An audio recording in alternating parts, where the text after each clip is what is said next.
একাকিত্ব। মেয়েটি ভীষণ একা, তার মনের কথা শোনে না কেউ, সবাই ভাবে বোকা। বন্ধু বান্ধব আত্মীয় পড়শি সবাই থাকে ঘিরে, তবুও মেয়েটি শুধুই হারিয়ে যায় চেনা মুখের ভিড়ে। লেখাপড়ায় মন্দ সে নয়, বরং ছিল ভালোই, সঠিক সময় লাগলো না কাজে তার কোনো জ্ঞানের আলোয়।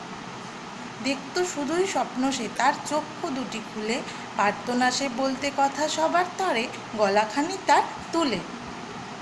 স্কুল জীবন তার ভালোই ছিল, করতো খেলাধুলা, পড়া না পারলে সঙ্গী হতো বকা ও কানমোলা। স্কুলের গণ্ডি পেরিয়ে গেল সে বান্ধবীদের ছেড়ে, শৈশবটা হারিয়ে গেল, অধ্যায়টাকে কে নিল যেন কেড়ে।